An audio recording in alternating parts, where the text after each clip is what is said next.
శ్రీమాత్ర నమః. కార్తీక మాసంలో దీపాలు వెలిగించాలి అంటారు.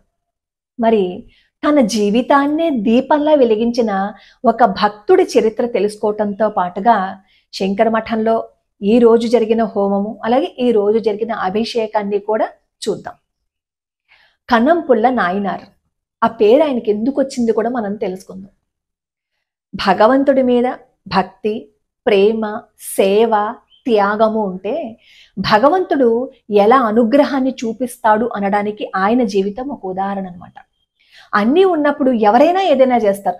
నేను ఫలానా ఆలయంలో 1,00,000 రూపాయలు ద్రవ్యం సమర్పణ చేశానండి అంటారు. ద్రవ్యం సమర్పణ చేశానని కూడా కాదు, నేను డొనేట్ చేశానండి అంటారు. అంటే ఆ ఆలయానికి మేము ఇచ్చాము అని గొప్పగా చెప్పుకుంటారు, కానీ సమర్పణ చేశాము అనే భావన కూడా రాదు.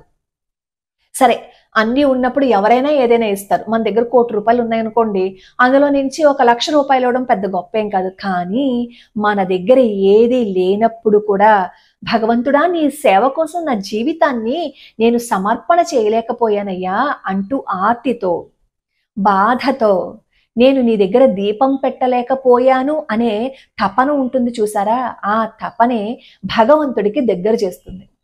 అదే ఈ కన్నంపుల్ల నాయనార్ని భగవంతుడికి దగ్గరగా చేసింది. తమిళనాడులో నాగపట్టణం జిల్లాలో ఒక గ్రామంలో ఈ కన్నంపుల్ల నాయనార్ జన్మించారు. వీళ్ళ కుటుంబం వ్యవసాయ కుటుంబం. ఈయన ఒక రైతు అనమాట. వ్యవసాయం చేస్తూ దాని నుంచి వచ్చే సొమ్ములో కొంత భాగాన్ని ఏం చేసేవారు అంటే, దేవాలయంలో నిత్య దీపారాధనకి ఉపయోగించడంతో పాటుగా నైవేద్యం సమర్పణ చేయటానికి, అన్న సమర్పణకి ఆయన వాడుతూ ఉండేవారనమాట. ఆయన ధనవంతుడు కాబట్టి, వ్యవసాయం చేస్తున్నారు కాబట్టి, ఆయనకున్న సొమ్ములో కొంత భాగాన్ని సమర్పణ చేయటం పెద్ద గొప్ప ఏం కాదు అని అనిపిస్తుంది కదా. కానీ సంపద ఉన్నప్పుడు ఎలా అయితే చేశారో, సంపద లేనప్పుడు కూడా అదే విధంగా ఆయన చేశారు. ఇలా ప్రతిరోజు అన్న సమర్పణ చేయటము అన్నీ చేస్తూ ఉన్నారు. రాను రాను ఏమైపోయింది అంటే, ఆయన సంపద అంతా హరించుకుపోయింది. సరే, ఇంకేం చేయాలో అర్థం కాల. ఎందుకంటే తెల్లారు లేస్తే దీపం పెట్టాలి. ఆయనకి సంపద హరించుకుపోయింది అనే బాధ కంటే కూడా, అయ్యో నా దగ్గర ఒక పైసా కూడా లేదే, నేను దీపారాధన చేయలేకపోతున్నాను అనే బాధే ఆయన్ని తీవ్రమైన మనస్తాపానికి గురి చేసిందనమాట. సరే, ఏం చేశారు అంటే, అక్కడి నుంచి చిదంబరం వచ్చేసారు. చిదంబరం వచ్చేసి అక్కడ కన్నంపుల్ల అని ఒక రకమైన గడ్డి అనమాట, అది కోసి అది అమ్మగా దాని నుంచి వచ్చే డబ్బుతో ఆయనేమో ఈ దేవాలయంలో దీపారాధన చేసేవారు అనమాట. నూనె, నెయ్యి ఒక్కొని చిదంబరం ఆలయంలో చేసేవారు, నటరాజస్వామి వారి ఆలయంలో. సరే, అలా రోజులు గడుస్తున్నాయి. ఒకసారి ఏమవుతుందంటే, తీవ్రమైన కరువు వచ్చేసింది. కొయ్యడానికి గడ్డి లేదు, ఒకవేళ కోసినా కొనే నాథుడు కూడా లేడు. ఎందుకంటే తినడానికే వాళ్ళకి ఎవరికి తిండి లేని ఆ స్థితిలో ఇంకా గడ్డి కొని ఆవులకు మాత్రం ఎవరేం పెడతారు చెప్పండి కదా.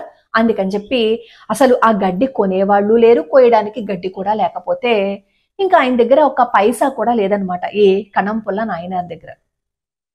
మరి ఈయన దగ్గర డబ్బు లేదు, కాస్త నూనె మాత్రం మిగిలి ఉందనమాట ఆయన దగ్గర. అప్పుడు, అయ్యో నేను ఒత్తి కొనలేకపోతున్నానే, నేను అన్న సమర్పణ చేయలేకపోతున్నానే, నేను భగవంతుడికి సేవ చేయలేకపోతున్నానే, నివేదన పెట్టలేకపోతున్నానే అనే బాధ ఆయన్ని దహించి వేసింది. సరే, మిగతావేమీ చేయలేకపోయినా కనీసం దీప సమర్పణ అయినా చేసుకుందాము అని చెప్పి ఆయన చూస్తే ఆయన దగ్గర పత్తి అయిపోతుంది.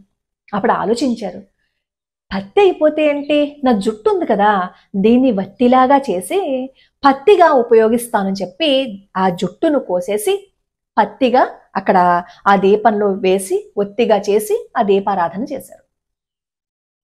భగవంతుడు అన్నీ చూస్తుంటాడు అనడానికి ఉదాహరణ అనమాట.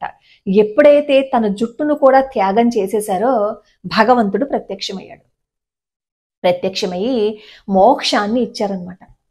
ఈయన అంత డబ్బు, అంత సంపాదన ఉన్నప్పుడు కూడా పొద్దున్న లేచిన దగ్గర నుంచి శివనామ స్మరణ, ధర్మాన్ని తప్పేవారు కాదు, సత్యాన్ని పట్టుకున్నారు. ఒక్కసారి నువ్వు ఎప్పుడైతే భగవంతుడి పాదాలు పట్టుకున్నావో నీలో ఎరుక రావాలి, మనం ఏం చేస్తున్నా భగవంతుడు చూస్తాడు అని. ఆ ఎరుకే ఈ కన్నంపుల్ల నాయనార్లో కూడా ఉంది. కాబట్టి ధర్మాన్ని తప్పకుండా, భగవంతుడా నీకోసం నేనేం చేయలేకపోతున్నాను అని తపన పడిపోయాడు. ఆయన దగ్గర ఉందా లేదా అనే విషయం ప్రపంచానికి తెలియకపోవచ్చు, కానీ ఎవరికి తెలుస్తుంది, భగవంతుడికి తెలుస్తుంది కదా. ఆ నిస్వార్థ ప్రేమనే చూసి మోక్షాన్ని ప్రసాదించారు. మనం కూడా ఈయన జీవితం నుంచి తెలుసుకోవాల్సిన విషయం ఏంటో తెలుసా? మన దగ్గర అన్నీ ఉన్నప్పుడు నేను ఇచ్చేసానండి, నేను పంపించానండి అంటారు. పంపించడానికి మనం ఎవరం? పంపించే అవకాశాన్ని, పంపించే అనుగ్రహాన్ని అమ్మవారు మనకిచ్చారు అనే భావనతో ఎప్పుడైతే చేస్తావో అప్పుడే మన జీవితం ధన్యమవుతుంది. మన దగ్గర ₹1 లేకపోయినా మనం ఇంట్లో వాళ్ళకి ఏదైనా పెట్టలేకపోతే ఎంత బాధపడతామో, అదేవిధంగా భగవంతుడా నీ కోసం ఒక దీపాన్ని కూడా పెట్టలేకపోయానయ్యా, నైవేద్యాన్ని కూడా సమర్పణ చేయలేకపోయానయ్యా, ఈ జీవితం ఎందుకయ్యా అని కనీసం తపనైనా పడితే ఈ కనంపుల్ల నాయనారి జీవితంలాగా మన జీవితం కూడా ఉద్ధరింపబడుతుంది. ఈ కార్తీక మాసంలో ఈ మంచి విషయం తెలుసుకోవటం అదృష్టం. ఎందుకో తెలుసా? ఈ కార్తీక మాసంలోనే కృత్తికా నక్షత్రం రోజున తమిళనాడులో శివాలయాలలో ఈయనకి ఉత్సవం చేస్తారనమాట. ఈ నాయనార్ల చరిత్రలు వింటున్నా, భక్తుల చరిత్రలు మనం వింటున్నా మనం నేర్చుకోవాల్సింది ఏంటంటే మన జీవితం కూడా ఎలా ఉద్ధరింపబడాలి, మనం కూడా భగవంతుడి సేవ ఎలా చెయ్యాలి అనేది తెలుసుకోవాలి. మనలో కూడా తపన ఎలా రావాలి అనేది తెలుసుకోవాలి. మరి చూడండి, యజ్ఞయాగాదులు చేసిందా? చేయలేదుగా. కానీ ప్రతి క్షణం శ్రీరామచంద్రమూర్తి రాక కోసం తపన పడిపోయింది. నా రాముడు వస్తాడేమో, నా రాముడు వస్తే ఆకలేస్తే ఎలాగా, పళ్ళు తీసుకొచ్చి నా రాముడికి పెట్టాలి కదా అని ఆవిడ ప్రతి చెట్టు దగ్గరికి వెళ్ళి ఆ చెట్టు పళ్ళు తీయగా ఉన్నాయా లేదా చూసి, తీయగా ఉంటే ఆ పళ్ళని ఏరుకుని రాముడు కోసం ఎదురు చూసింది. అలా ఎదురు చూసి చూసి చూసి చూస్తే ఆవిడ చూసిన ఆ ఎదురు చూపుకి ఫలితం దక్కిందా లేదా? రాముడు వచ్చాడా లేదా? రాముడు వచ్చిన తర్వాత, రాముడిని చూసిన తర్వాత తన శరీరాన్ని వదిలిపెట్టేసింది అంటే ఆ జీవితం కదా ధన్యమైనది. స్వార్థం లేకుండా ప్రతి క్షణం భగవంతుడు కోసం మన మనస్సు తపన పడితే భగవంతుడు అనుగ్రహం ఉంటుంది. అక్కడ దీపం వెలిగించటము అంటే అర్థం ఏంటి? నీలో నీ చీకటిని పక్కకి పెట్టే జ్ఞానజ్యోతిని వెలిగించు. ఎప్పుడైతే జ్ఞానజ్యోతిని వెలిగిస్తావో భక్తి అనే వత్తితో నీ జీవితం ఉద్ధరింపబడుతుంది అని చెప్పి మనకి ఈ నాయనార్ చరిత్ర చెప్తుంది. మనం ఇంకొకరి కోసం చేయొద్దు, మన కోసం మనం చేసుకుందాం. మన జీవితం ఉద్ధరింపబడడం కోసం మనం చేసుకుందాం. ఇది చూస్తున్నారు కదా, హోమం. ఈ నెల్లాళ్ళు ఎవరైతే ద్రవ్య సమర్పణ చేశారో ₹516 వాళ్ళందరి పేర ఈ కార్తీక మాసంలో శంకర మఠంలో జరిగే అన్ని విశేష కార్యక్రమాలలోనూ భాగం పంచుకునే అవకాశాన్ని, అదృష్టాన్ని అమ్మవారు మనకి ఇచ్చారు. ఇక్కడ జరుగుతున్న హోమంలో గాని, అభిషేకంలో గాని, అలాగే ఈ నెలలో ఈ శంకర మఠంలో జరిగే 1,00,000 బిల్వార్చనలో గాని, కాటక అభిషేకంలో గాని, అలాగే ముముక్షు భవనంలో ఆ నిర్మాణానికి సంబంధించి ఏదైతే ద్రవ్యం అక్కడ ఉపయోగిస్తారో దానికి గాని మీరిచ్చిన ద్రవ్యం అక్కడ వినియోగింపబడుతుంది.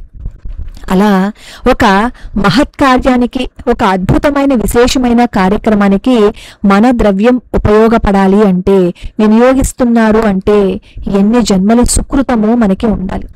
అలా విశేషమైన కార్యక్రమాల్లో, భగవత్ సంబంధిత ఈ అద్భుతమైన కార్యక్రమాలలో మన ద్రవ్యం అక్కడ వినియోగింపబడాలి అంటే ఎన్ని జన్మల అదృష్టమో ఉండాలి.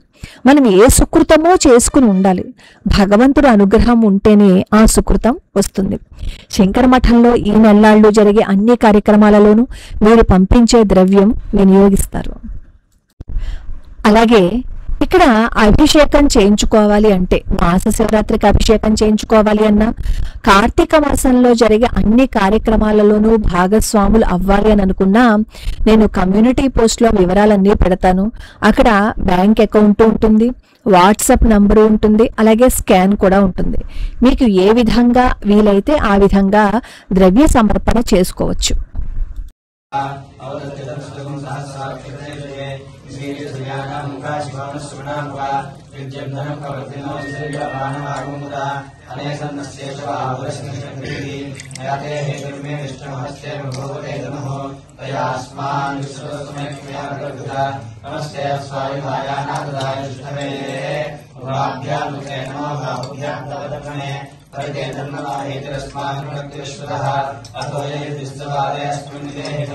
नमस्ते अस्तु भगवान् विश्वेश्वराय महादेवाय त्र्यम्बकाय त्रिपुरान्तकाय त्रिकान्तिकाय कालाग्निकाय नीलकण्ठाय विष्णुदेवाय सर्वेश्वराय सुधारणाय श्रीमन्महादेवाय नमः। नमो हिरण्यवाहवे सेनान्येभ्योऽन्पतये नमो नमो ऋषेभ्यो हरिकेशेभ्यो पशूनांपतये नमो नमः संविदाय लक्ष्मीपतये नमो नमो बुद्धाय ज्ञानांपतये नमो नमो हरिकेशाय पवित्रे पुष्टानांपतये नमो नमो नमस्ते नमो नमो रुद्राय कारुण्यक्षेत्राणांपतये नमो नमो सुदाय अंजायनांपतये नमो नमो रोहिताय स्तुतये क्षाणांपतये नमो नमो मन्त्रदेवाय कृष्णानांपतये नमो नमो भुवन्ते वायुस्पदाय वीणांपतये नमो नमो श्रीगोदाय कन्द्रेयपतिनांपतये नमो नमो कृष्णगीताय धावते सुतनांपतये नमः। नमस्सामान्यव्याधिनाभ्याधिनीनांपतये नमो नमः कृपाय हिमने सेनानांपतये नमो नमो निष्क्रियशिवदेवस्करानांपतये नमो नमो पंचदेवरंजदेवस्तायूनांपतये नमो नमो जयवे वज्रायान्यानांपतये नमो नमः शिलाभ्यो दिगंबरभ्योंपतये नमो नमो शिवध्योनकन्याभ्योऽप्रन्दानांपतये नमो नमो श्रीने गिरिजाय गुरुजानांपतये नमो नमः ऋषभ्योऽन्नाभ्यश्च नमो नमः आनन्दानेभ्यश्च नमो नमः आयुष्यभ्योऽन्नभ्यश्च नमो नमः अस्यभ्योऽन्नभ्यश्च नमो नमः आसीनेभ्यश्च यानेभ्यश्च नमो नमः स्वभ्योऽयाग्रभ्यश्च नमो नमः। రేపు ఇంకొక మంచి విషయంతో మళ్ళీ కలుసుకుందాం. లోకా సమస్తా సుఖినో భవంతు, సర్వే జనా సుఖినో భవంతు.